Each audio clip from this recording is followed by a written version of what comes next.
विद्यार्थ्यांसाठी ठाकरे बंधू एकत्र आलेले आहेत। उद्या ज्युनियर ठाकरेंची तिरंगा रॅली होणार आहे, तर 26 जुलैला उद्धव आणि राज ठाकरेंचा संयुक्त मोर्चा निघणार आहे। उद्या ज्युनियर ठाकरेंची तिरंगा रॅली निघणार आहे। आदित्य ठाकरे आणि अमित ठाकरे यांची ही तिरंगा रॅली निघेल, तर 26 जुलैला उद्धव ठाकरे आणि राज ठाकरेंचा संयुक्त मोर्चा देखील या विद्यार्थ्यांच्या आंदोलना समर्थनार्थ निघणार आहे।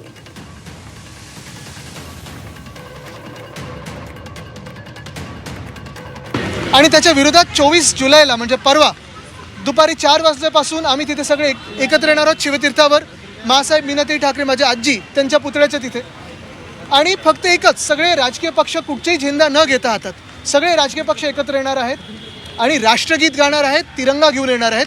थांबवायचं त्यांनी थांबवा आम्हाला। देशद्रोही सरकार भाजपचं आमच्या राज्यात बसलेलं आहे किंवा देशात बसलेलं आहे, जे देशासाठी तरुण रस्त्यावर येतात त्यांना अतिरेकी ठरवलं जात आहे। आणि हेच पुन्हा एकदा सांगतो, जेवढी दडपशाही तुमची वाढत जाईल, जेवढं तुमची पावलं सरकारकडून हिंसक होतील, तेवढं आंदोलने चिघळेल। तुम्हाला जर आम्हाला व्यक्त होऊन द्यायचं असेल शांततापूर्व, तर तसंच होऊ द्या। सरकारवरचा राग आहे आणि आता लोक सोशल मीडियावर लिहिण्यापेक्षा रस्त्यावर उतरत आहेत। हे बघून मला आनंद आहे, म्हणून मी काल पण बोललो की त्यांच्यावर फोकस करा।